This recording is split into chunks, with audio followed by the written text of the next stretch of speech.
Ketika Tuhan menambahkan sesuatu pada dirinya, ya, itu berarti sebelum menambahkan dia punya kekurangan. Karena masih butuh penambahan. Ibaratkan daging, harus ada daging menumpang. Tumor jadinya nanti. Jadi ketika saudara mengatakan bahwa Yesus itu adalah Allah, adalah Theos, adalah Logos, dan Anda mengatakan Tuhan Anda itu satu, yang adalah roh. Ingat, roh tadi sudah berubah menjadi daging. Sekarang ketika Tuhan Anda yang adalah roh menjadi daging, pertanyaan saya, siapa yang meniupkan roh ini, daging ini, roh, supaya dia hidup? Silakan.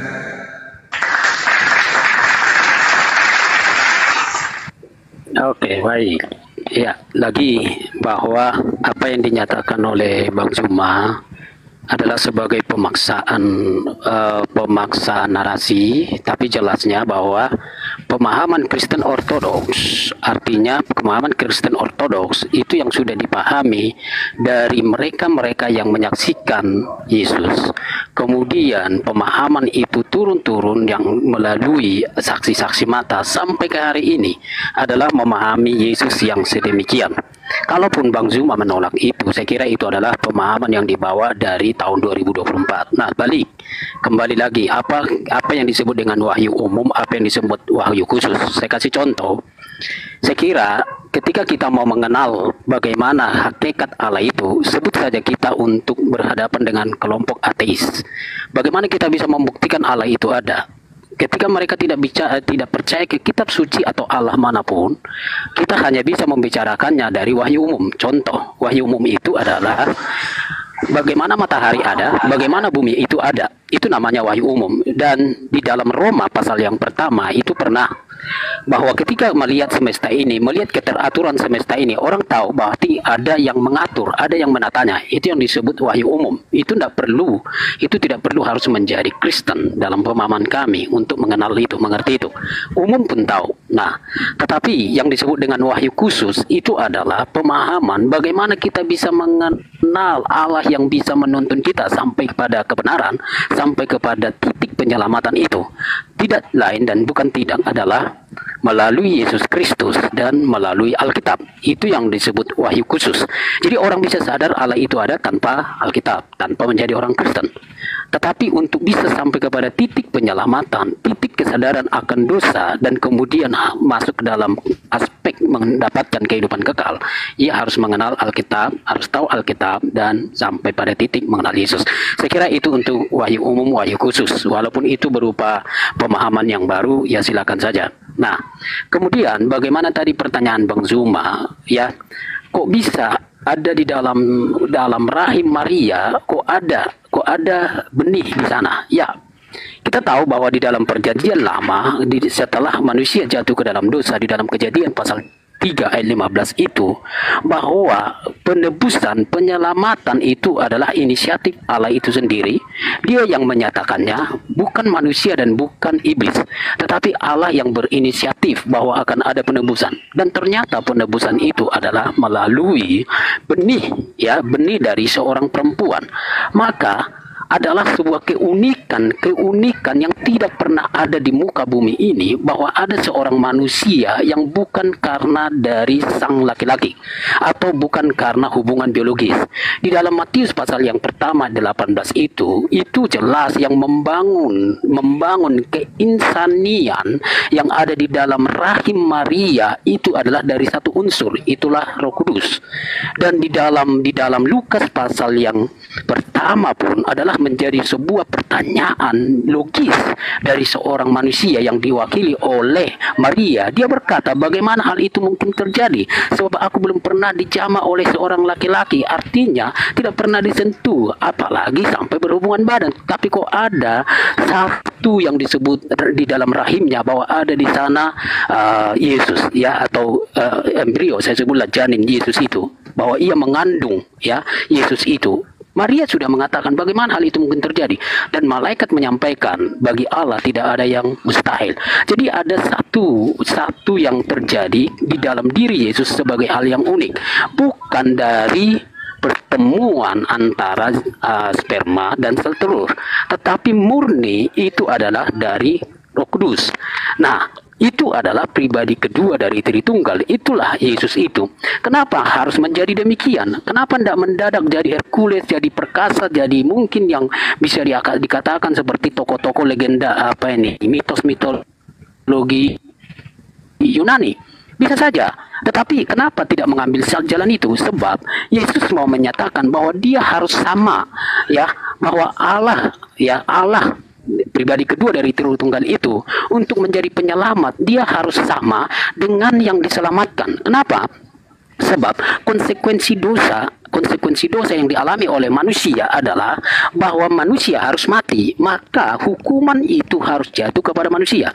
Nah, itu sebabnya di dalam Mazmur pasal 49 ayat yang ke-9 dan 10 itu tidak bisa seorang manusia pun untuk menyelamatkan dirinya, sebab terlalu besar, terlalu berat konsekuensi dan tuntutan dari dosa itu.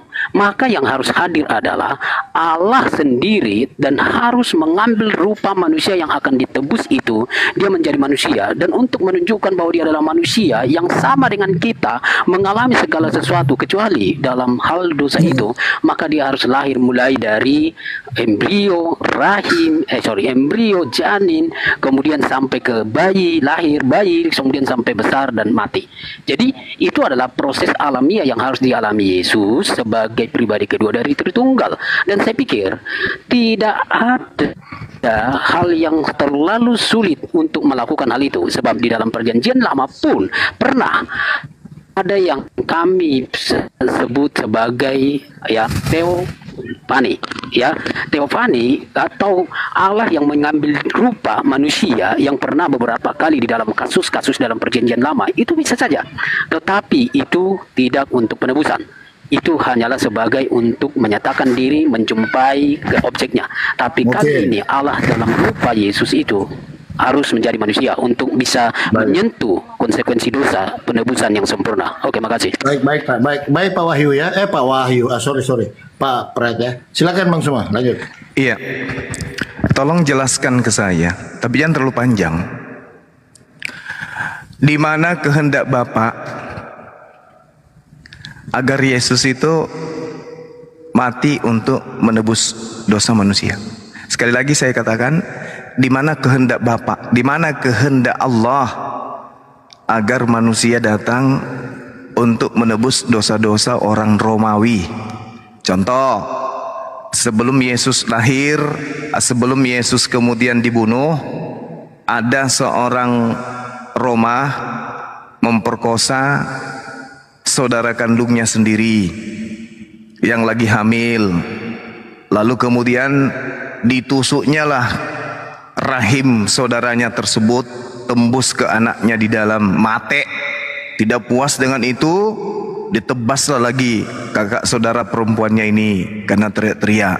Datanglah ibunya dari belakang melerai, jangan kau bunuh, itu adalah kakakmu sendiri. Ditebas pula ibu kandungnya, mate juga. Datang lagi bapaknya juga minta supaya jangan, ditebas juga, lihat, mate juga. Begitu Yesus datang, dosanya orang tersebut membunuh ponakannya, kakaknya, kedua orang tuanya, itu ditebus oleh Yesus. Saya minta dalilnya, Bang.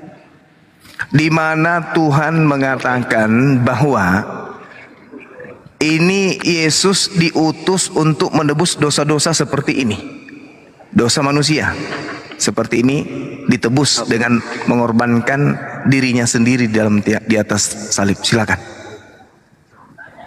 Oke, saya pikir adalah ayat yang begitu terang dalam Yohanes 3 ayat 16.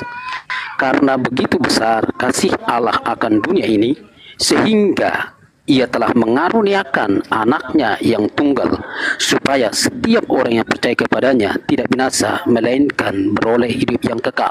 Jadi Allah itu di dalam karakter dasarnya, meskipun manusia jatuh ke dalam dosa, Allah begitu membenci dan harus menghukum. Yang saya minta yang jadi tumbal, Bang, ini mohon maaf, yang saya minta, ini kan percaya.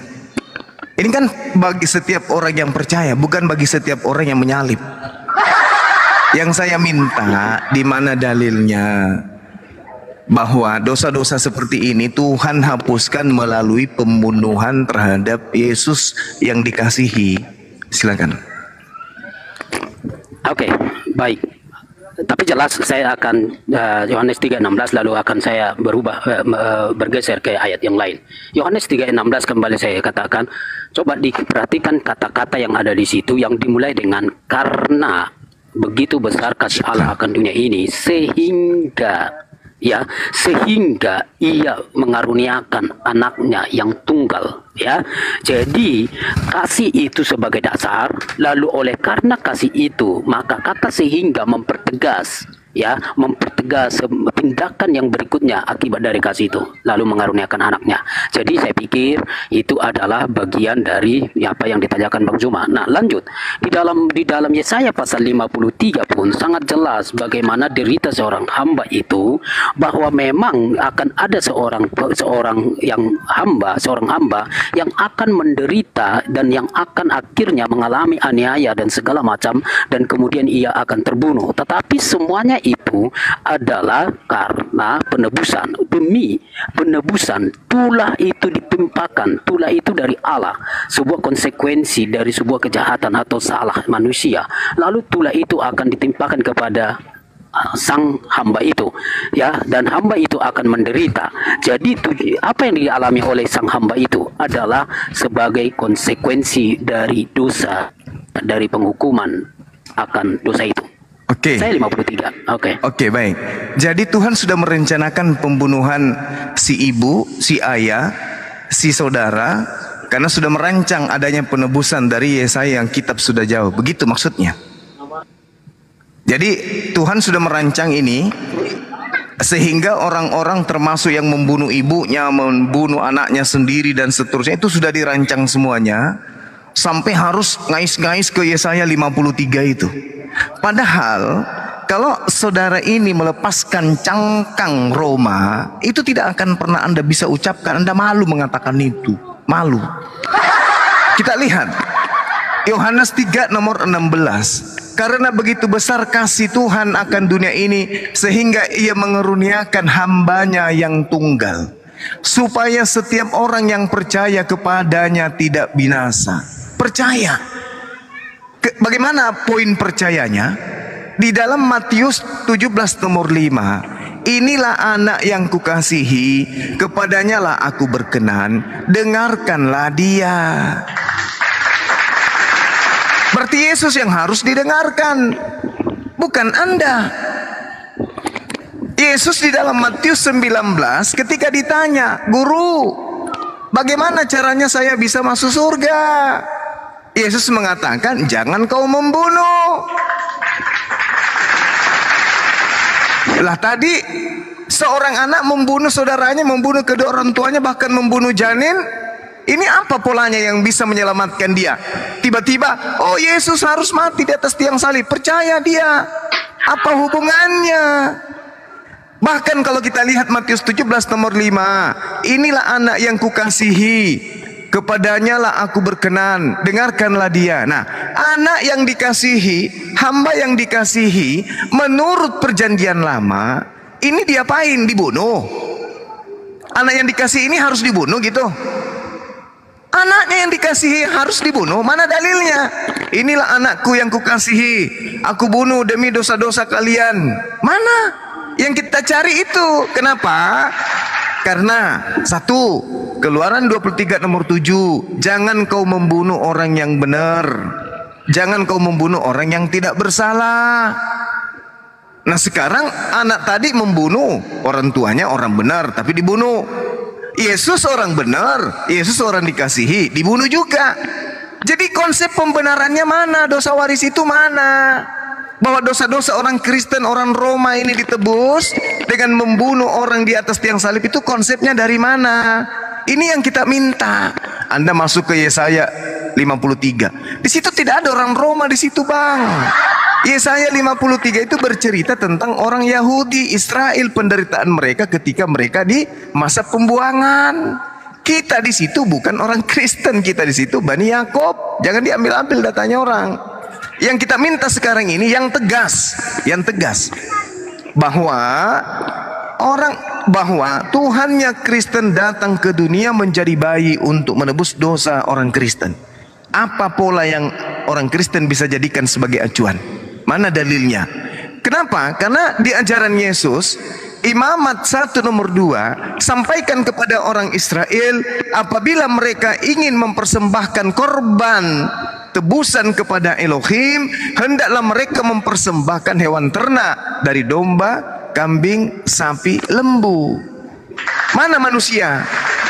Sedangkan yang mempersembahkan manusia itu hanya dewa Molok.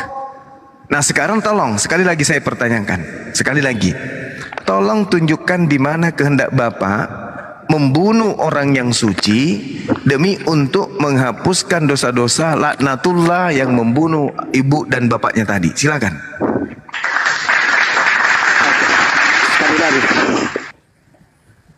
Sekali lagi saya mengulang bahwa apa yang ada di dalam diri Yesus, baik dari kelahirannya, kemudian bagaimana dia di dalam proses kehidupan, ucapan dan karyanya sampai kematian kebangkitannya, Yesus berani mengklaim bahwa dirinya adalah menggenapkan apa yang ada di dalam perjanjian lama, apa yang dinubuatkan. Artinya begini, sekali lagi, mungkin saya pesankan, jangan menganggap bahwa Kristen masuk ke dalam kitab perjanjian lama adalah sebagai mencuri kitab, memaksakan. Tidak. Baik pengajaran Yesus sendiri maupun para rasul dan semua penulis-penulis perjanjian baru maksud saya, bahwa mereka selalu melihat bahwa apa yang dinyatakan di dalam perjanjian lama, mereka kutip. Mereka lihat itu sebagai sebuah nubuat dan kemudian penggenapannya ada dalam diri Yesus. Artinya begini, poin saya bahwa perjanjian baru termasuk gereja adalah sebagai yang termasuk memiliki, mewarisi dan memegang kitab perjanjian lama. Sehingga ketika sebut tadi Yesaya pasal 53 itu orang Yahudi. Yes, itu disampaikan oleh yang disebutkan. Mohon diperhatikan, ketika memahami Alkitab harus diperhatikan kitab itu ditulis kepada siapa, untuk siapa. Nah, mungkin itu hal yang baru lagi ketika memahami kata kepada dan untuk. Nah, bagi kami sekali lagi saya jelaskan soal kitab suci. Kitab suci itu ditulis di zaman mereka oleh mereka untuk kepentingan mereka. Sekali lagi kepada mereka. Tetapi kitab suci itu karena memang dirancang atau diilhami oleh Allah atau Roh Kudus, itu juga untuk Kristen. Jadi Yesaya pasal 53 itu adalah kepada orang Yahudi, tetapi pada akhirnya itu adalah untuk gereja, untuk orang-orang percaya. Dan itulah yang digenapi oleh Yesus. Saya kira bukanlah sebuah pemaksaan sekali lagi bahwa apabila Yesus itu mati menderita padahal bukan karena dosanya, sampai di pengadilan pun dia tidak terbukti dia bersalah, dia berdosa, kecuali tuduhan yang karena dosa, bukan karena dosanya dia, karena penyakit kita. Yesaya sebutkan sebagai konsep dasar penobatan di dalam perjanjian lama. Saya kira itu. Iya. Mungkin ada yang terlewat, boleh diingatkan saya. Jadi tidak ada yang terlewat tapi tidak ada yang terjawab. Jadi gini, sekali lagi saya katakan, sebelum Anda membaca Yesaya 53, Anda harus baca dari 52 biar nggak malu-maluin, Bang. Ini bercerita tentang Yerusalem, cerita keadaan Bani Israel.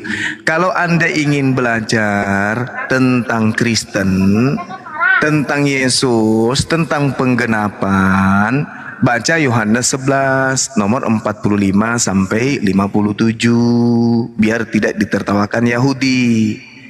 Jadi kalau Anda ingin menubuat tentang kematian Yesus, lihat di dalam Yohanes 11 Di Yohanes 11 terang sekali dikatakan bahwasanya mulai hari itu mereka sepakat membunuh Yesus. Sebelum membunuh Yesus, mereka bikin nubuat dulu. Siapa mereka ini? Orang Taurat, orang ahli Taurat. Siapa ahli Taurat ini? Ahli Taurat ini adalah orang yang kemudian pemilik daripada siapa? Pemilik siapa? Pemilik Yesaya 53. Kalau pemilik Yesaya 53 bikin nubuatan baru, lalu bagaimana mungkin kemudian Anda menjadikan Yesaya 53 ini sebagai dasar? Saya bacakan ya. Tetapi seorang di antara mereka, yaitu Kayafas, imam besar. Imam besar ini bukan pendeta, bukan ece-ece, bukan kaleng-kaleng. Imam besar pada tahun itu berkata kepada mereka, kamu tidak tahu apa-apa dan kamu tidak insaf. Lebih berguna bagimu jika satu orang Yesus mati untuk bangsa kita daripada seluruh bangsa kita binasa. Ini satu orang Yesus mati untuk bangsa kita, bukan untuk orang Kristen, bangsa Yahudi. Hal itu dikatakannya bukan dari dirinya sendiri, tetapi sebagai imam besar, bukan pendeta, bukan ece-ece ini, tetapi sebagai imam besar pada tahun itu, Kayafas bernubuat bahwa Yesus akan mati untuk bangsa itu. Oke? Yesus untuk mati untuk bangsa itu. Tunggu, sabar. Apa tujuan Yesus mati? Dikatakan, apabila kita membiarkan Yesus, maka semua orang akan percaya kepadanya. Dan kalau itu terjadi, orang-orang Roma akan datang dan merampas tempat suci kita dan bangsa kita. Supaya tempat suci kita dan bangsa kita tidak dirampas oleh Roma, maka lebih baik kita matikan satu orang Yesus. Jadi Yesus dimatikan, dibunuh itu untuk supaya tempat suci Yahudi dan bangsa Yahudi tidak dirampas oleh Romawi. Tak ada hubungannya dengan Kristen, Pak. Ayo lanjut. Ingat tadi ya, Anda belum bisa menunjukkan bagaimana kemudian Tuhan memberikan legitimasi pembunuhan terhadap orang suci demi menghapus dosa-dosa orang Roma Yunani penyembah dewa. Silakan. Oke, baik. Ya, Bang Zuma, terima atau tidak soal Yesaya pasal 53 adalah juga sebagai penggenapan atau sebagai nubuat terhadap diri Yesus. Sebab klaim Yesus sampai pada akhirnya di Lukas pasal 24 itu bahwa ada yang disebut Mesias yang menderita, dan itu sudah dinyatakan oleh para nabi. Yesus sendiri yang mengklaim itu, maka jelas itu adalah bagi diri Yesus. Entahkah dalam konsep itu misalnya kita mau katakan belum ada Kristen, tidak apa-apa, tapi jelas Yesus mengklaim bahwa penggenapan dari Yesaya 53 adalah bagi dirinya. Oke, itu dulu. Kemudian saya lupa pertanyaan apa lagi. Kemudian soal apa ya? Saya lupa. Mungkin Bang Zuma ada apa lagi? Saya harus jawab. Itu ini Bang, tentang firman Tuhan yang terkait dengan ini, dosa orang-orang itu ditebus dengan membunuh orang yang suci, itu di mana dalilnya? Membunuh manusia untuk menghapus dosa itu di mana? Ya, jadi begini, lagi apa yang dikatakan di dalam konsekuensi dosa mungkin ini berbeda atau sama dengan agama lain, saya tidak tahu. Tetapi saya katakan dulu yang di Kristen, bahwa ketika manusia jatuh ke dalam dosa, maka manusianya yang harus mati. Di dalam Kejadian pasal yang kedua ayat yang ke-16, 17 itu sudah jelas, jangan kamu makan buah pohon pengetahuan itu, sebab sekali-kali kamu makan pasti kamu akan mati. Nah, pasti kamu akan mati. Jadi kematian itu jelas setelah mereka lakukan itu, mereka mati. Dalam kematian yang pertama adalah kematian rohani, kematian kedua adalah kematian jasmani, ya. Dan akhirnya itu adalah sebagai sebuah konsekuensi dosa, ya. Yesus, baik perjanjian lama pun, dan Yesus pernah ulang itu kembali di dalam kitab Yohanes, bahwa kamu akan mati, kamu akan binasa karena dosamu. Itu ada. Ya, jadi artinya konsekuensi dosa itu ada di dalam perjanjian lama maupun di dalam ajaran Yesus sendiri, lebih-lebih nanti diterangkan di dalam ayat-ayat Paulus atau ayat PB lainnya. Nah, jadi kematian sebagai konsekuensi dosa adalah sesuatu yang pasti, dan ternyata Allah begitu mengasihi manusia, maka yang harus menjadi penebus harus sama dengan yang ditebusnya. Bisa saja Allah menggantikan dengan cara yang lain, tetapi kan tidak memadai. Kata yang dipakai di dalam Mazmur pasal 49 itu, tidak ada yang memadai. Terlalu tinggi tuntutannya. Maka yang harus ada adalah manusia yang sempurna. Sebab di satu sisi kematian itu adalah sebagai konsekuensi dosa, tetapi di sisi yang lain itu harus menjadi penebus, mengganti. Ya, jadi yang ditebus itu adalah orang berdosa, dan tebusannya haruslah orang suci. Dalilnya mana, Pak? Dalil mana, Pak?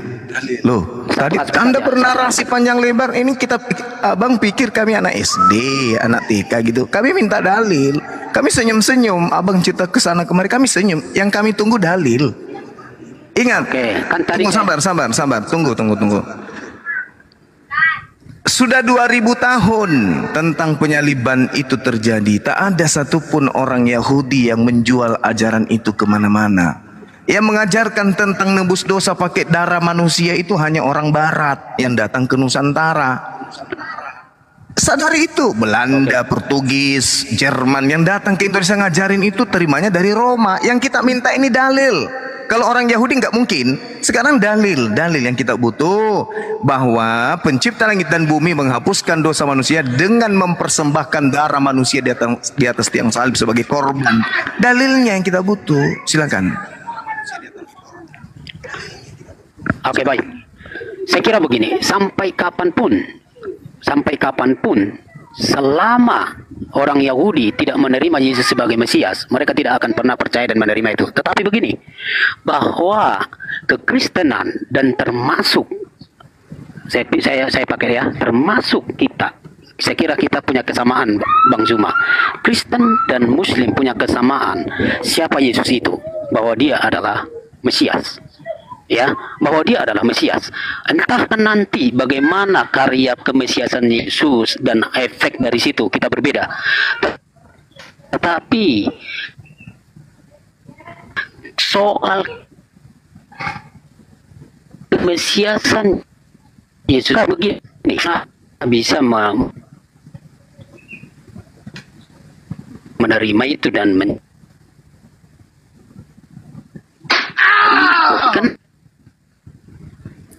kenapa menerima yang menerima? Bapak, kami butuh dalil. Ya enggak. Pak, dalil. Tapi soal Yesus. Dalil, Pak. Pak. Kami butuh dalil, Pak. Yang mana? Di dalam. Loh, kan dalilnya gini loh, Pak. Contoh. Tak kasih dalil. Imamat 1 nomor 2. Tunggu, saya kasih dalil. Berbicaralah kepada orang Israel. Katakanlah kepada mereka, apabila seseorang di antara mereka hendak mempersembahkan persembahan kepada Tuhan Elohim, haruslah persembahannya itu yang kamu persembahkan dari ternak hewan, domba, kambing, sapi, lembu. Nah, kami minta mana dalilnya? Katakanlah kepada orang Roma Yunani, apabila ingin mereka itu dosa-dosanya dihapuskan, katakan kepada mereka untuk mempersembahkan anak manusia yang suci di atas tiang salib. Itu yang kita butuh dalilnya, Pak. Silakan. Oke, baik. Ya. Ya. Jelas, saya mulai dari akarnya di dalam di dalam Kejadian pasal 3:15, bahwa benih perempuan itu dari sana nanti penebusan itu. Ya. Kemudian konsep upaya manusia untuk menutupi aurat rasa malu mereka melalui daun-daun akhirnya tidak memadai. Nah, lalu ternyata Kejadian pasal 3 ayat 19 itu ya, bahwa ternyata itu harus melalui korban, ada kulit binatang ya. Nah, kemudian ini terus mengerucut kepada sistem korban yang akhirnya dilembagakan oleh Musa, baik itu di dalam kitab Keluaran, baik itu di dalam kitab Imamat. Jelas bahwa di sana ada korban. Salah satu yang sangat penting adalah konsep anak domba Paskah. Itu anak domba Paskah sebagai yang mentipologikan sang penebus di depan, bahwa itu harus dikorbankan, dan darahnya itu harus dihapuskan ya, ditabur apa namanya itu ya, dihapus kayak dicat ya, harus disulakan di sana di atas tiang pintu sehingga malaikat maut itu lewat. Dan ternyata itulah Paskah yang harus dirayakan oleh Israel. Dan ternyata anak domba Paskah itu disebutkan bagi Yesus baik di dalam Yohanes pasal yang pertama ayat 29-an itu, bahwa ternyata Yesuslah sang anak domba Allah itu. Jadi apa yang dilakoni oleh Yesus sebagai yang menjadi mati korban penebusan itu bukanlah berjalan tanpa nubuat atau sebagai sebuah penggenapan bukti. Sorry Pak, sekali lagi sorry. Bapak menghabiskan waktu kami. Yang kami minta itu dalil. Loh, kan saya kasih ayat Bang.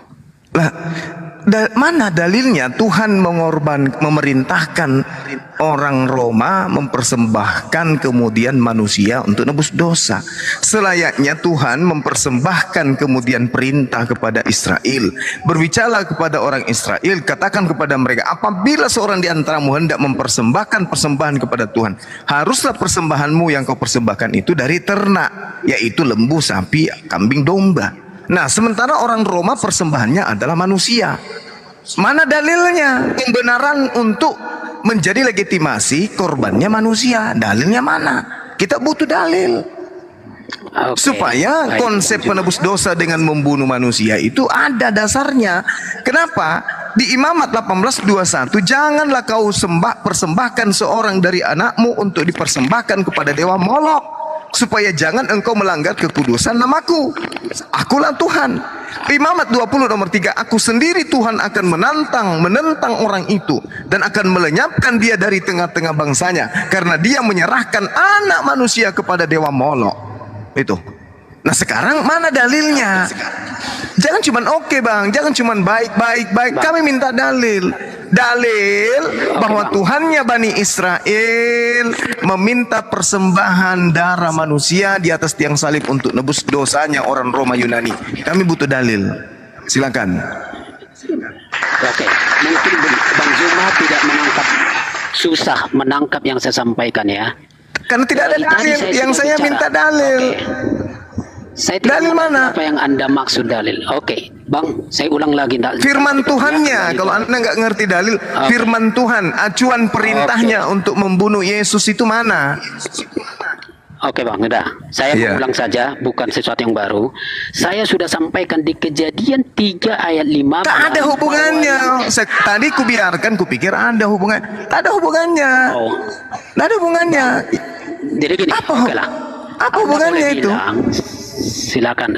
Oke, sebentar, ini waktu saya ya, supaya kita jangan kembali ke hal-hal yang dulu. Kadang-kadang jadi rame. Nah, begini Bang. Kita enggak mau diperbodoh di sini Bang. Kita minta dalil loh. Bukan. Kejadian 3:15. Kejadian 3:15 tidak ada hubungannya.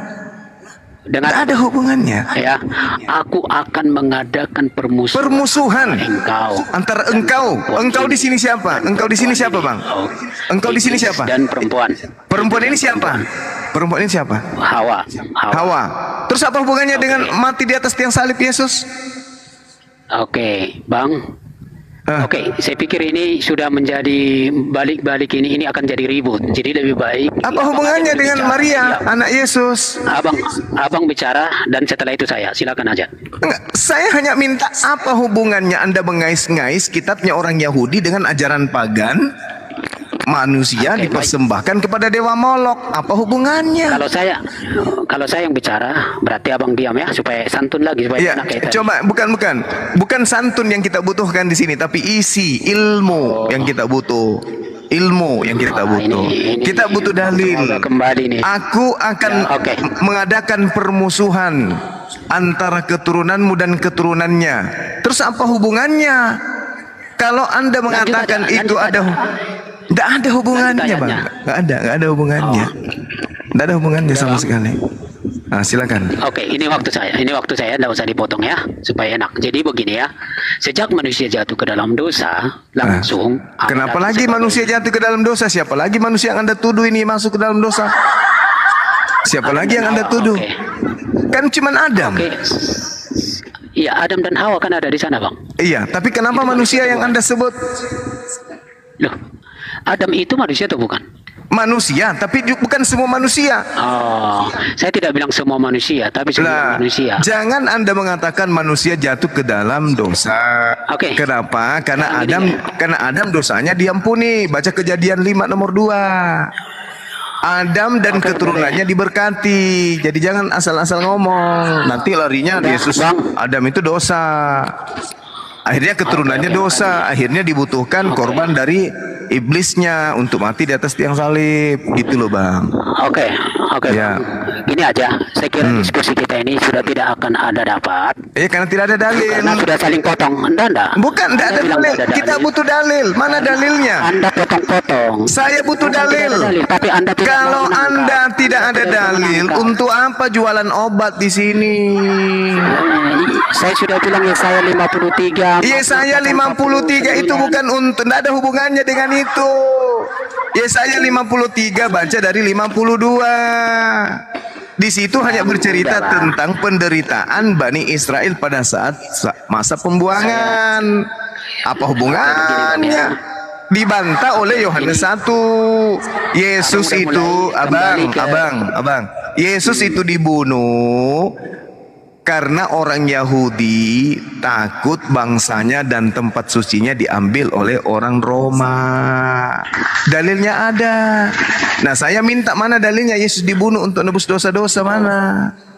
Saya mau tantang Anda di sini. Di mana Yesus dibunuh karena takut bait sucinya dirobohkan? Di mana ayat? Ini saya bacakan ya.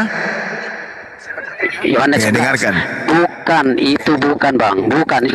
Jangan sekali lagi mau ambil Yohanes 11. Anda Kenapa? tidak tahu ayat. Sekali lagi saya akan Anda takut? begini. Anda takut? Bukan. Anda takut? Saya bilang ke Abang, Abang tidak mengerti membaca teks kitab suci, tidak mengerti konteks, tidak mengerti. Kalau Anda ngerti gitu. Genre sejarah. Anda ngerti. Kalau Anda ngerti. Kalau Anda ngerti. Anda saya mau bilang. Kalau Anda ngerti. Sekarang saya tanya, apa hubungannya Kristen dengan kitab Yesaya? Kutanya dulu, apa hubungannya Yesaya dengan kitab dengan orang Kristen? Apa hubungannya? Oke, Anda diam bersejelaskan. Yesus mengatakan, aku akan mendirikan jemaatku. Yesus itu bukan orang Kristen. Jangan ngadi-ngadi ente. Jangan jualan obat. Yesus itu orang Yahudi. Yesus itu Bani Israel. Sementara Anda Bani Pagan. Jangan samakan. Bang. Apa? Sorry ya, saya pakai kata yang gak keras ini. Ya nggak apa-apa. Emang gue takut sama lo? Hah? Bukan, kata Kristen. Saya katakan kepada saudara, jangan ajaran Yesus Anda klaim. Yesus itu orang Yahudi, bukan Kristen. Saya minta dalil loh, sampai Anda emosi. Saya minta dalil sampai Anda emosi. Saya hanya mengatakan Yesus disepakati dibunuh karena orang Yahudi takut tempat sucinya dan bangsanya dirampas oleh orang Roma.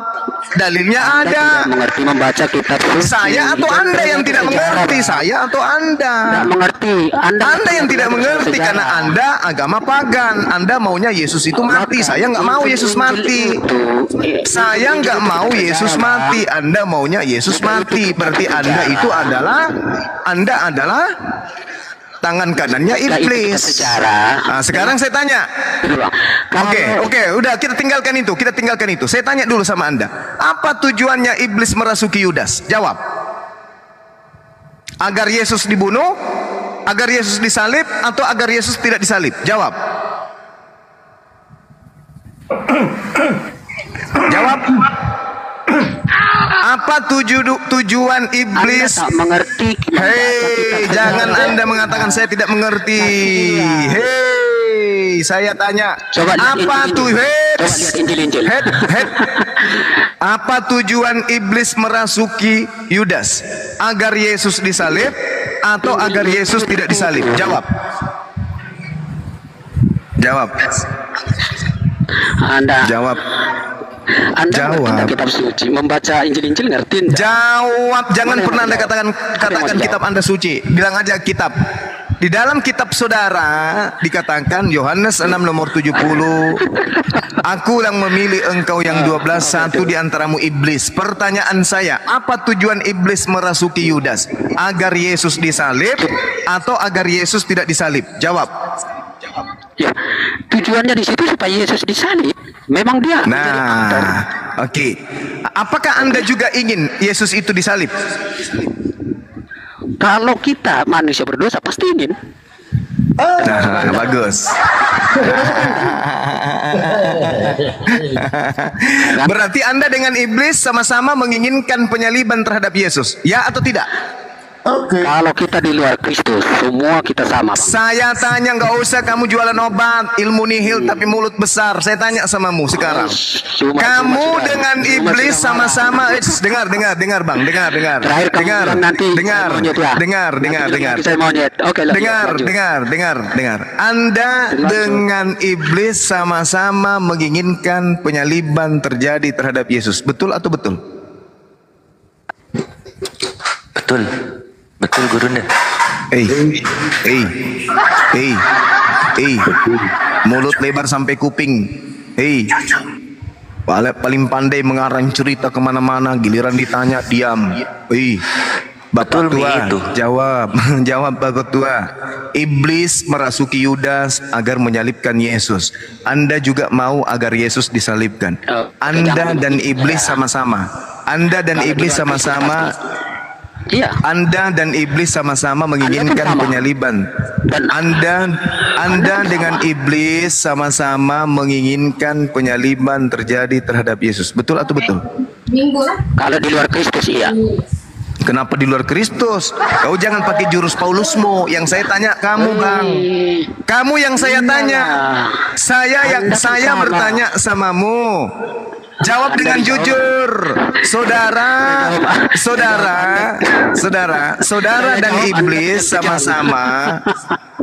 dan iblis sama-sama menginginkan terjadinya penyaliban terhadap Yesus. Betul atau betul? Jawab. Enggak tuh, enggak. Dulu. Ayo. Enggak. Di luar Bukan Kristus pasti si ini iya. si manusia yang satu ini kutanya. Nah, Anda sudah. mengatakan tadi iblis merasuki Yudas karena ingin penyaliban. Sekarang Anda juga ingin penyaliban, bukan? Nah, sekarang apa bedanya Anda dengan iblis? Sama-sama menginginkan penyaliban terjadi terhadap Yesus. Apa bedanya? Itu satu. Itu satu. Tunggu. Itu satu. Oke. Yang kedua, apakah Tuhan pencipta langit dan bumi mau agar Yesus disalibkan? Kalau Anda dan iblis kan mau. Nah, sekarang kita tanya, apakah Tuhan pencipta langit dan bumi mau agar Yesus disalibkan? Udah. Mau atau tidak mau? Oke, mau. Mana Apa yang dalilnya? Mana dalilnya? mau? Oke. Galatia 3 ayat Galatia 4 ayat 4. Galatia 4 ayat 4. Oke, kita baca. Oke, baca saja. Iya, oke. Yesus takluk kan di situ? Ya. Oke, takluk kepada siapa? Baca aja dulu. Kepada Taurat. Baca. Oke.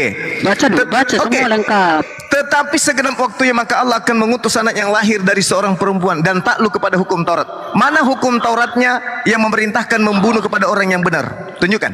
Sudah. Mana? Saya jawab dulu ya supaya Anda jangan seenaknya lompat. Mana? Anda seenaknya lompat. Takluk kepada hukum Taurat mana? Di sini Tuhan mau menginginkan. Justru kalau Anda berbicara mengenai hukum Taurat, baca Keluaran 23. Jangan membunuh orang yang tidak bersalah. Jangan membunuh orang yang tidak berdosa. Bang Bimo Mana? udah kemana-mana. Biar saya jawab dulu pertanyaan Ini kan Anda yang takluk tadi. kepada hukum Taurat. Ini takluk kepada hukum Taurat kan? Galatia 4. Kalau dia takluk kepada hukum Taurat berarti tidak boleh membunuh orang yang tidak bersalah. Ayo. Anda mau, iblis mau Yesus disalib. Dengarkan saya, pertanyaan saya dengarkan. Anda dan iblis sama-sama mau agar Yesus disalibkan. Tolong tunjukkan dalilnya Tuhan mau agar Yesus disalibkan. Silakan. Jangan kamu pikir ini gereja. Ini ruang kelas apologet. Sudah? Jawab. Dah. Jawab. Mana jawabanmu? Jawab.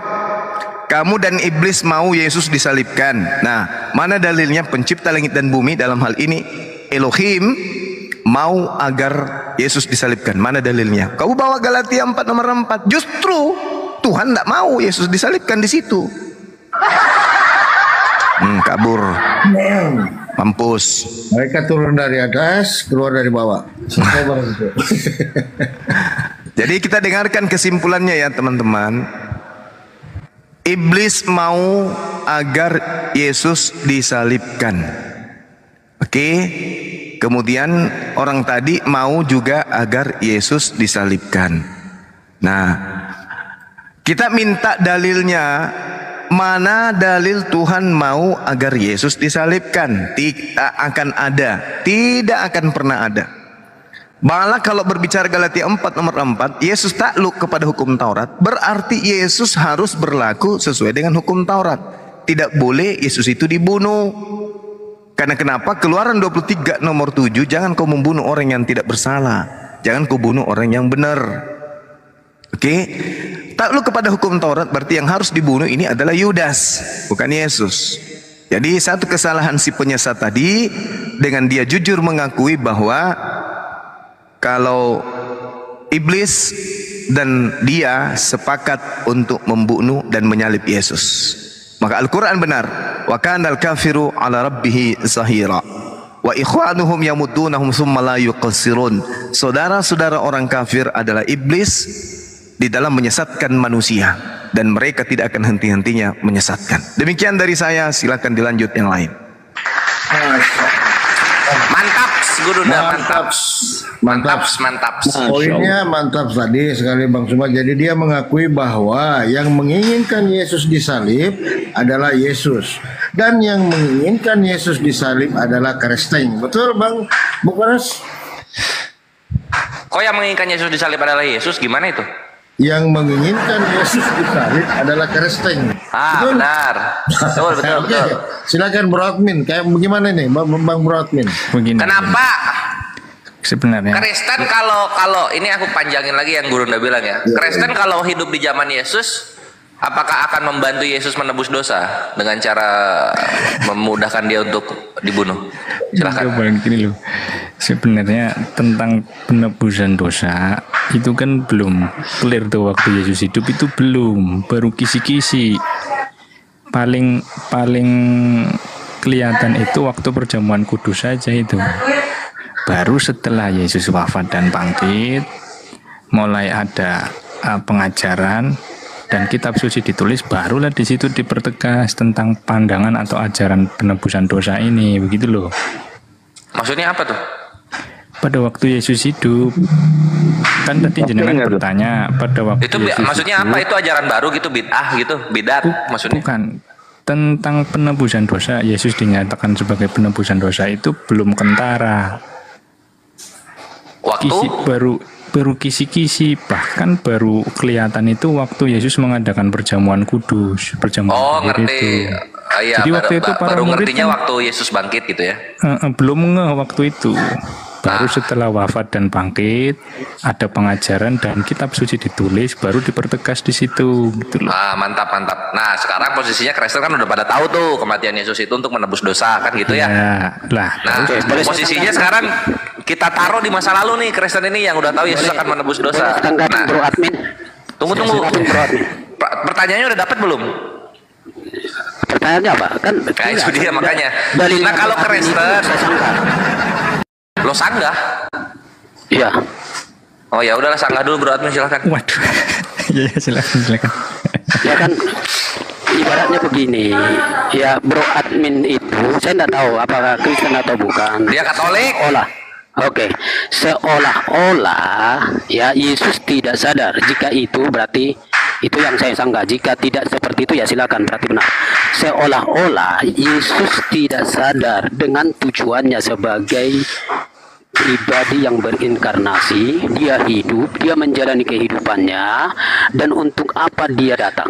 Padahal baik di dalam Yohanes pasal yang ke-11 ya, Yohanes pasal 11 sampai nanti di pasal 14 dia menyatakan dengan banyak istilah aku akan pergi, dan untuk itulah aku datang, aku akan pergi. Kata pergi di situ adalah untuk kematiannya. Dan kalau misalnya di dalam Markus pasal yang ke-10 ayat 45, dia begitu sadar bahwa dia akan mati dan kematiannya adalah menjadi tebusan bagi banyak orang.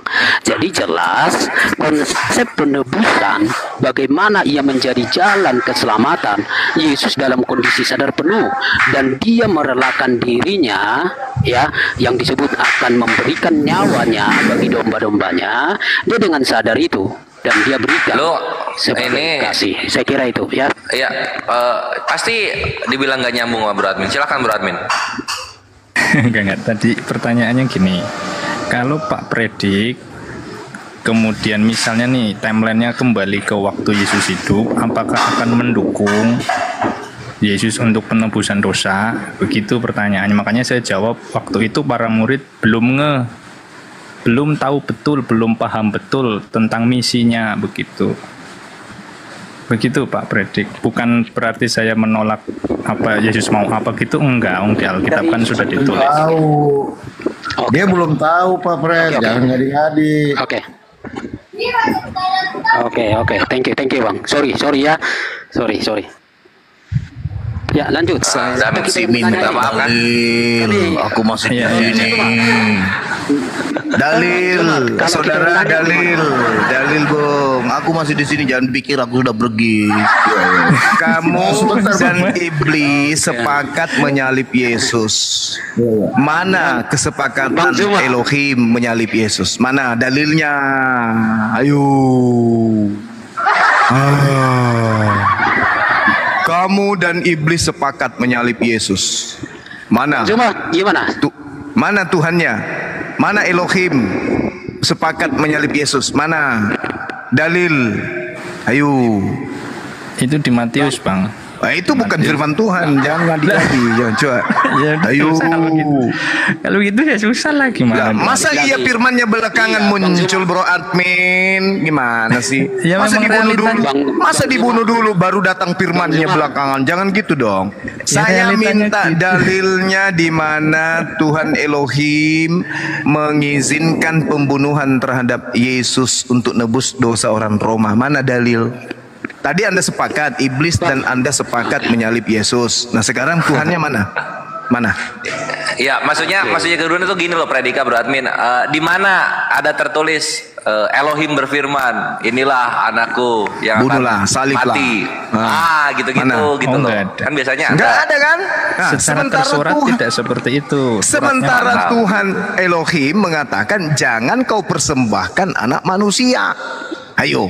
Betul. Nah, terus kenapa Anda mengatakan bahwa ini adalah karya keselamatan? Ya karena gini, Pak Sumaya. Sementara itu prosesnya dikelilingi oleh iblis. Semuanya iblis yang punya karya. Ayo. Iya. Mana? Iya. Sebentar Bang. Tapi Bang Zuma setuju bahwa Yesus mati? Tidak. Ngapain Anda bicarain? Nah, justru itu saya cari pembenaran Anda untuk membunuh Yesus itu apa? Tapi kalau yang dibunuh itu adalah orang terkutuk, saya setuju. Bang. Oke, saya bicarakan dulu ini. Begini loh Bang Zuma, ya. Bang Zuma. Karena perintah Tuhannya membunuh orang terkutuk ada. Tapi perintah Tuhannya membunuh orang suci tak ada. Nah, Yesus terkutuk atau suci? Ayo. Sedikit saja mengatakan untuk kena kan? Buat enggak, begini. Supaya Bang Zuma berpikir begini ya. Boleh Anda, saya pula yang disuruh berpikir. Iya, betul. dalil dulu baru suruh orang berpikir, jangan mulut besar. Oke, pertama Bang Zuma, Bang Zuma. Apa? Anda masuk ke kitab Injil, udah? Terus masalahnya? Anda masuk ke kitabnya orang Yahudi apa? Apa hak Anda? Anda masuk ke kitabnya orang Yahudi, apa hak Anda? Izinkan dulu saya bicara, nanti sangga aja nanti ya. Tapi izinkan saya bicara. Udah? Ya, silakan. Anda masuk ke kitab Injil, tapi sorry, 1000 kali sorry. Kitab Injil itu adalah sejarah. Ketika seseorang memahami sejarah, dalam arti ada sejarah Yesus yang lahir sampai kepada kematiannya. Tapi Anda menolak itu. Saya pikir Anda masuk ke ruang yang jauh dari logika. Oke, itu pertama. Lalu kedua, tutup saja Alkitab, Baca saja sejarah-sejarah yang tidak setuju dengan Kristen, bahwa sejarah menyatakan Yesus disalibkan. Oke, mereka adalah orang-orang yang bukan Kristen dan tidak senang dengan Kristen, tapi mereka menuliskan sejarah bahwa Yesus disalibkan dan mati. Kalau Anda bantah itu, bantahlah sejarah, bantahlah kitab suci, dan silakan Anda berdiri sendiri dan tetap berkata, aku tidak mau mengakui Yesus mati. Silakan. Bung. Tapi Anda salah memahami kitab sejarah. Bung, masih adakah otak di kepala yang bisa saya temani berdiskusi ini? Masih ada kan? Justru Masih ada Anda kan? yang tidak ngerti. Masih ada kan? Nah, gini, dengarkan saya. Penyaliban itu terjadi. Terjadi penyaliban itu. Baik sejarah kitab saya sebagai kitab suci maupun kitab saudara. Tapi yang jadi permasalahan ini ajaran Roma. Ajaran Romanya, sabar dulu. Anda pikir Anda Kristen ini dari Yahudi? Mana ajaran Romanya? Mana ajaran Romanya? Silakan. Mana? Yang mempertuhankan anak dewa itu apa? Salah Anda. Makanya dengarkan saya. Anda sangka nanti gantian kita. Oke, silakan. Anda lanjut. itu enak di Indonesia ini enak. Kenapa kitab Anda itu sudah ke-Islam-Islaman, baunya tinggal sholat aja dengan ke masjid itu tidak kalian itu. Kitab kalian itu sedikit lagi jadi Al-Quran. Asal kau tahu. Mungkin 20 tahun kemudian setelah kami mati semua para apologet ini, kitabmu sudah bahasa Arab juga. Kalian juga sudah pakai song kopiah di masjid. Sorry. Gerejamu juga berubah nanti pakai toa. Sorry, Bang. Yesus Akbar, Yesus Akbar. Nah, gitu nanti kalian. Kalian meninggalkan agama asli kalian dari Vatikan Roma itu. Bang, Tunggu dulu, saya belum selesai. Sabar, gantian kita. Kamu nyerocos tapi tidak ada isinya. Tunggu, sabar. Tidak ada isinya, membosankan. Dengarkan saya, dengarkan. Camkan baik-baik. Dengar. Dengarkan saya. Dengar. Penyaliban itu terjadi di tengah-tengah Yahudi. Oke. Al-Quran mengatakan oke. Bible juga mengatakan oke. Muncul penganut ajaran pagan. Roma Vatikan menjadikan tragedi penyaliban itu sebagai simbol keselamatan dengan mendudukkan Yesus sebagai korban tebus dosa. Makanya saya minta dalilnya tak ada. Oke? Satu. Yang kedua, yang dibunuh di atas tiang salib itu adalah bukan utusan Tuhan, bukan rasul Tuhan, bukan orang suci, tapi orang terkutuk. Oke? Kalau orang terkutuk, sabar dulu belum. Kalau orang terkutuk, berarti bukan Yesus anak Maria, tetapi yang terkutuk ini Yudas. Makanya saya minta dalilnya, Bung. Mana dalilnya? Firman Tuhannya, silakan bunuh orang suci untuk nebus dosa. Itu tak ada. Tapi kalau bunuhlah orang yang terkutuk karena dosanya, makan suap, dalilnya ada. Orang yang makan suap diperintahkan oleh Tuhan untuk dibunuh. Ada dalilnya. Tapi kalau orang suci, orang benar, orang dikasihi dibunuh, tak ada dalilnya. Malah perintahnya jangan kau bunuh. Itu yang perlu Anda pahami. Maka duduk perkara sebenarnya adalah yang kalian sembah itu Yudas, bukan Yesus. Kenapa kalian pingin kali kemudian Yesus ini dibunuh? Kenapa? Ternyata kalian sepakat dan ikut keinginan setan. Anda sudah akui tadi kan? Setan mau Yesus disalib. Kemudian Anda mau Yesus disalib. Tapi Tuhan Elohim tidak mau kemudian Yesus disalib. Maka apa yang terjadi? Ketika Anda dan setan teman Anda itu berkongkol membunuh Yesus, Tuhan Elohim menyelamatkan Yesus. Yang dibunuh adalah Tuhan kalian Yudas. Itulah yang kalian sembah selama 2000 tahun. Sampai di sini paham? Oke, saya tanggapin. Paham? Oke. Ini giliran saya. Belum paham? Oke, udah diam saja biar saya tanggapin Anda. Pertama, pasti mulut besar aja ini, nggak ada isinya, pasti dengar aja nanti. Udah, jangan Dalilnya, saya kasih dalil. Keluaran 23 nomor 7. Dengar dalilnya supaya saya tidak disebut asumsi. Dengarkan. Keluaran 23 nomor 7. Jangan kau membunuh orang yang tidak bersalah, jangan kau bunuh orang yang benar. 1. Kedua, 6 kekejian, bahkan 7 perkara yang dibenci oleh Tuhan, yaitu orang yang menumpahkan darah orang yang tidak bersalah. 2. Kemudian yang ketiga, Ulangan 21 nomor 22. Apabila ada orang yang melakukan dosa yang setara dengan hukuman mati, maka janganlah kau biarkan mayatnya semalam-malaman di atas tiang. Sebab orang yang dihukum terkutuk mati di atas tiang salib oleh Tuhan, jangan kau sentuhkan kakinya kepada tanah yang menjadi milik pusakamu. Oke? Ada 3 dalil, baru 3. Saya punya stok dalil banyak larangan Tuhan membunuh Yesus. Sekarang giliran kamu menjawab, tolong tunjukkan dalilnya Tuhan mengizinkan, memberikan perintah bunuhlah Yesus orang yang suci itu. Silakan. Oke, Bang Zuma, begini ya. Saya ngomong baik dulu, di luar dari konteks pembicaraan kita. Begini, karena ini terlalu banyak, tetapi Anda sudah bicara sampai kemana-mana. Saya tantang begini saja, saya tantang Anda kita buatkan satu room formal untuk saya meruntuhkan teori Anda bahwa Yudas yang mati. Saya runtuhkan. Enggak usah terlalu banyak teori mulut besar Anda itu, enggak usah. Bukan. Enggak usah. Sekarang aja buktikan dalilnya. Saya akan buat video sendiri. Begini. Kalau Anda betul menerima tantangan saya terima tantangan Anda sebentar malam. Dengar. Saya terima tantangan Anda sebentar malam. Head to head dengan saya di Komal sahabat Bang Suma. Berani nggak bahas ini? Oke. Gimana? Berani nggak?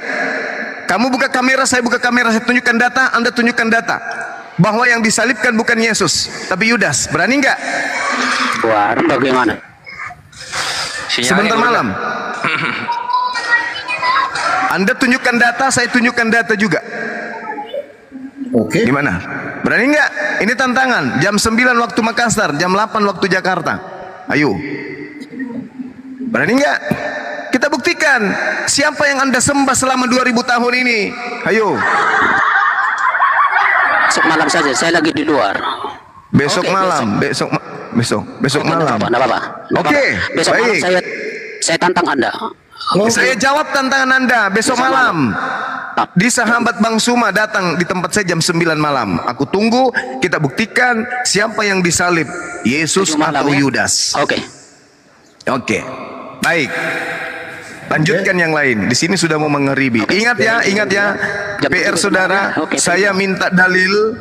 Saya minta dalilnya, siapkan dalilnya di mana Tuhan menginginkan pembunuhan terhadap orang suci. Silakan. Jangan di Alkitab. Oke ya, Bang Prade ya. Tapi saya ada ini tadi Bang. Sebentar Bang Prade. Bang Prade. Tadi ada narasi Anda yang mengatakan membantah dalil tentang siapa yang teman saudara kita Kristen yang tadi datang satu itu, bahwa yang dilahirkan itu Tuhan. Itu Anda bantah, betul ya? Iya, jangan begitu kalimatnya, itu tidak lengkap. Berbahaya. Iya, coba. Jadi menurut Anda yang diinginkan oleh Bang. Iya. Sorry. Enggak, tadi saya bukan tidak mau jawab. Tadi kan saya sudah jawab. Tapi begini. Iya. Bolehlah satu kali saya ketemu dengan Anda, kita akan diskusi soal itu. Iya, ini cuma ini aja Bang, menyambung aja tadi karena saya agak penasaran juga karena menurut Abang yang tadi itu yang ada di kandung Maria itu adalah Tuhan, yang dilahirkan juga adalah Tuhan, tetapi Anda membantah itu kan, betul ya? Saya disebut Yesus, kan begitu kan? Yesus. Nah, menurut Anda Yesus itu Tuhan atau utusan Tuhan? Nah, Yesus itu Tuhan, pokoknya dia adalah pribadi logos. Oh, berarti yang dilahirkan Tuhan, betul? Kalimat itu berbahaya, makanya tidak cukup saya menjelaskan begitu. Enggak. Iya, coba. Karena justru itu yang Anda tunggu, seolah-olah Tuhan menjadi kecil. Bukan saya, Pak. Saudara Anda Kristen tadi mengatakan yang dilahirkan itu adalah Tuhan. Tapi Anda menyangka bahwa yang dilahirkan itu Yesus. Maka timbul pertanyaan, yang dilahirkan ini Tuhan atau utusan Tuhan? Silakan. Dua-duanya. Nah, iki. Lanjut. Ya gimana dong? Loh. Memang begitu sih. Oh, jadi yang dilahirkan Bunda Maria Tuhan merangkap utusan Tuhan gitu? Ya 2 lah, diakui 2. Jangan 1 doang yang nggak lengkap tuh. Iya itu Mas Jadi Bro. yang salib itu juga dua-duanya ya. Dua-duanya. Dua-duanya. 1 doang ya? nanti. Kalau 1 belum lengkap, Bang. Kang Dito bisa ambil alih dulu Kang Dito ya. Jadwal sekolah di sini Kang Dito. Siap. Ya, dilanjut dulu Kang Dito. Dilanjut, kita siapa dulu? Bundanya siapa ini? Bundanya dia. Gerard. Siapa? Bundanya Gerard. Silakan, apa yang mau disampaikan Bunda?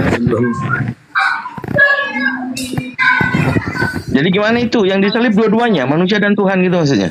Ya, lanjut Kang Dito. Iya Berat tahu nih. kalau. Halo? Ya halo Bunda. Ya, halo. Halo. Ya gimana Bu? Sore juga. Hah, Jaringan kali ya? Suaranya kecil apa? suaranya kurang kencang. Jaringan kali. Halo? Iya jadi Ya, halo. sepertinya. Halo, sore. Selamat sore, Bunda.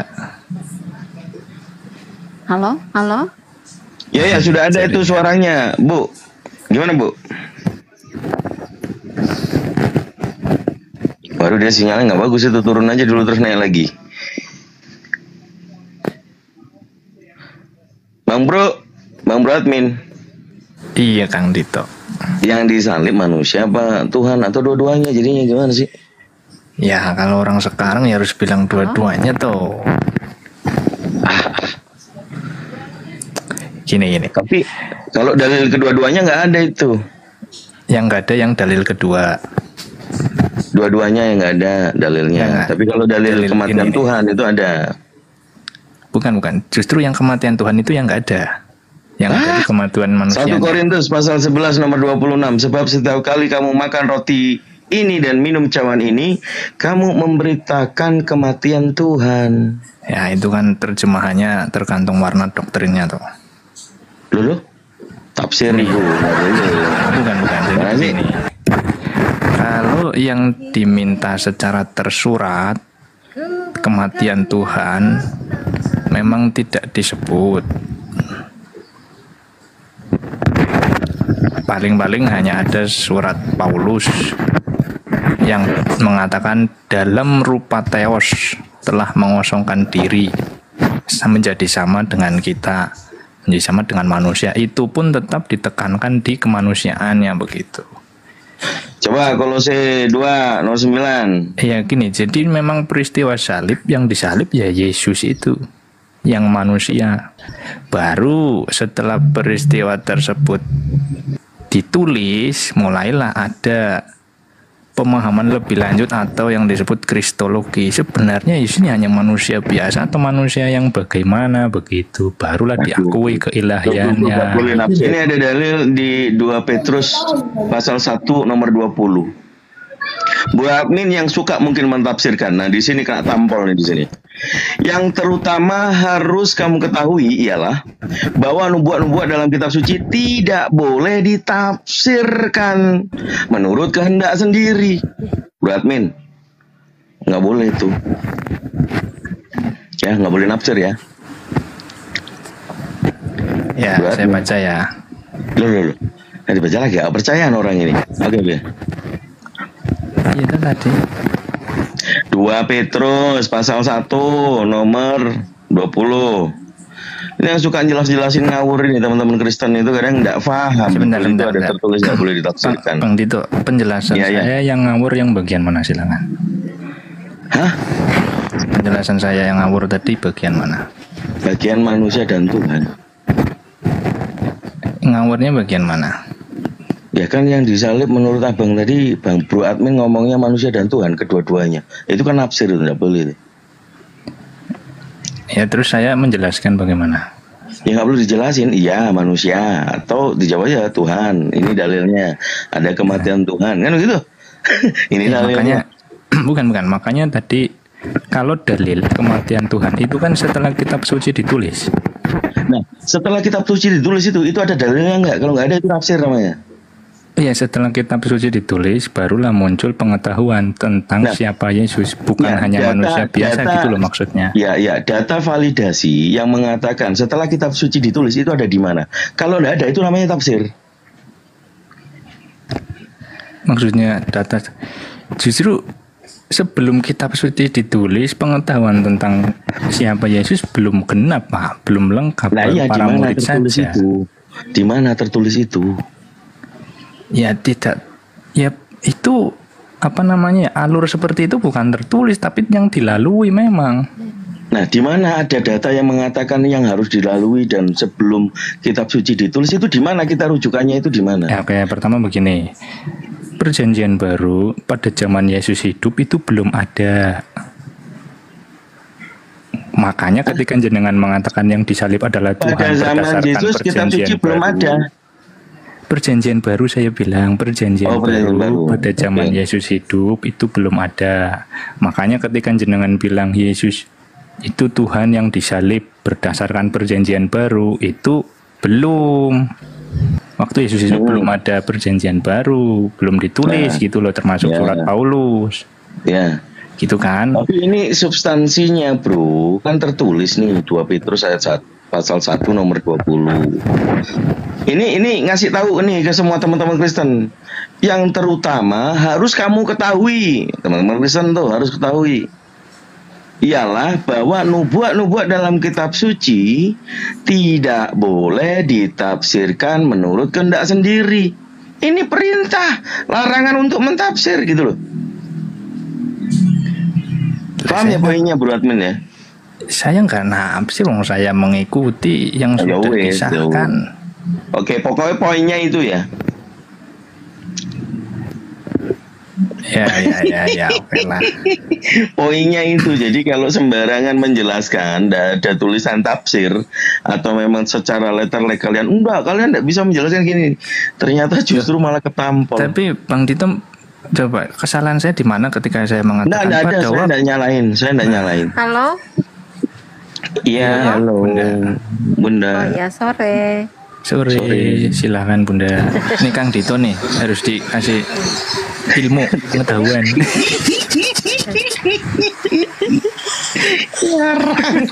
Bundanya Kerak. Enggak. Konghucu atau Bunda? Konghucu atau Buddha, Bun? Jelek sinyalnya. Iya nih Bunda, jelek sinyalnya. Mungkin dari jauh mungkin ya.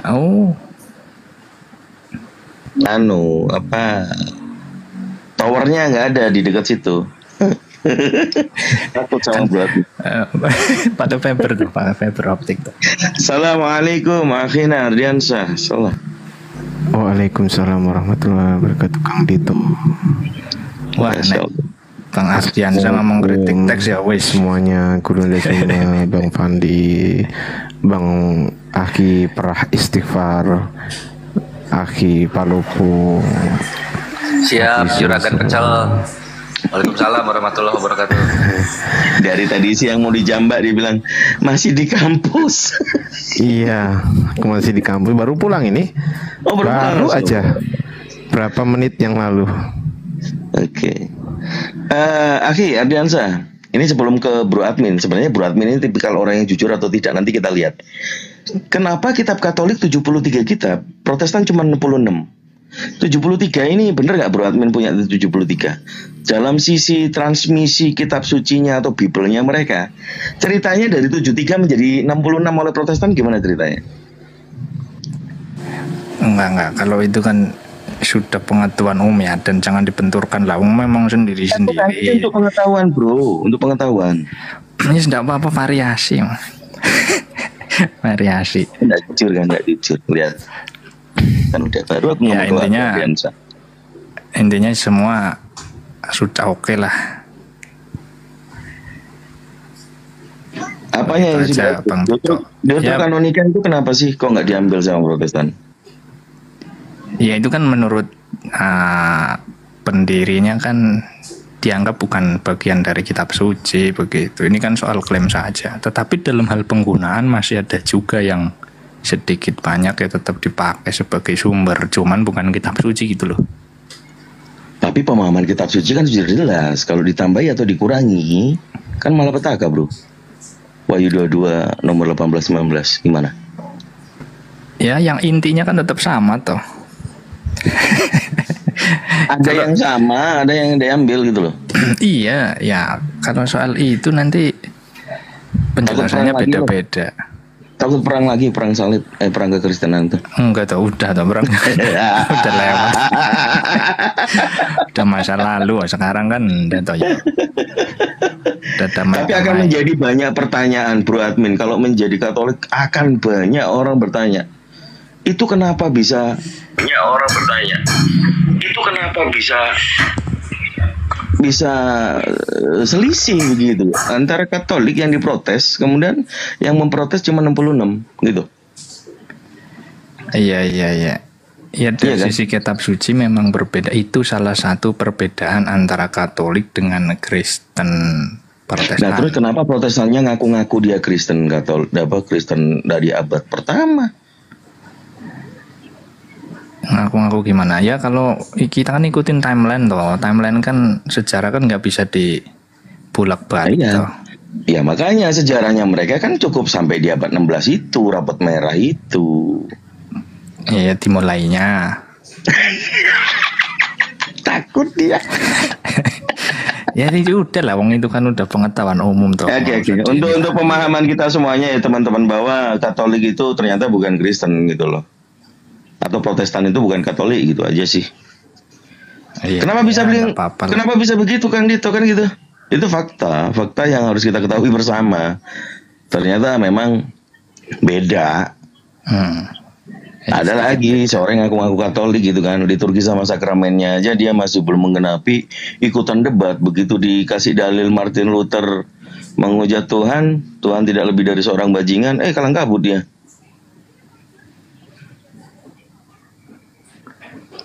Ini bahas yang lain. Takut dia. Lah itu kan internal tuh, biarin lah.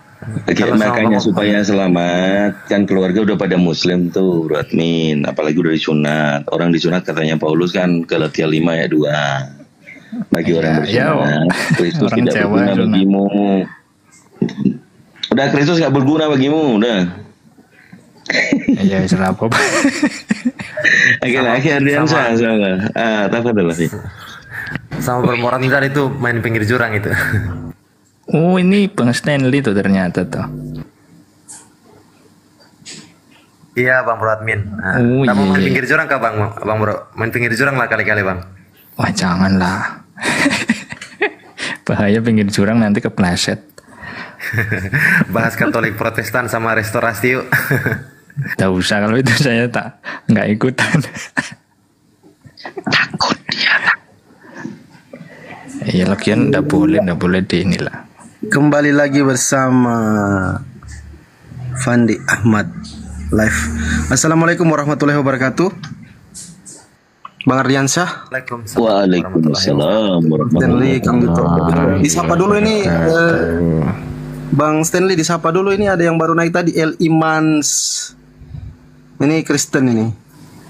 El Imansyah. Selamat sore, selamat malam, Le. Ya, sore jelang malam, saudaraku. Ya, jadi bagaimana, Le? Masih menuhankan anak manusia, Le? Kok langsung naik? Kok itu yang ditanya-tanya? Ya, silakan lanjutkan gitu, Bang Stanley atau Bang Ardiansyah, silakan. Aduh. Iya. Ya kalau ditanya tentang kitab suci, ya kebanyakan orang Kristen itu menghindar gitu. Kebanyakan ya, bukan semua. Menghindar gitu. Karena mereka juga sebenarnya bingung. Yang mana yang benar, yang 66 atau yang 73? Kalau sampai ternyata yang benar adalah 73, berarti pengurangan itu adalah salah. Dan kalau sampai yang benar adalah 66, berarti yang penambahan itu adalah yang salah. Kedua-duanya memiliki kesempatan salah dan kesempatan benar, kemungkinan salah dan kemungkinan benar. Artinya kedua-duanya adalah mungkin. Kitab kemungkinan salah dan kemungkinan benar. Belum pasti gitu loh. Makanya kenapa ada Deuterokanonika, ada Apokrifa. Nah, yang siapakah otoritas yang berhak gitu loh untuk mengapokrifkan? Oh, ini apokrif ini. Ini apokrif ini. Roh Kudus. Nah, itu. Roh Kudus. Susah gitu ya, teman-teman ya. Susah sekali gitu lah mengimani sesuatu yang 78. Iya, ada yang 80. 80 berapa ya? 80 Ethiopia ya. Ethiopia kan? 81 atau berapa itu? Mormon 93. Nah, yang Mormon 93. Waduh. Nah, itu.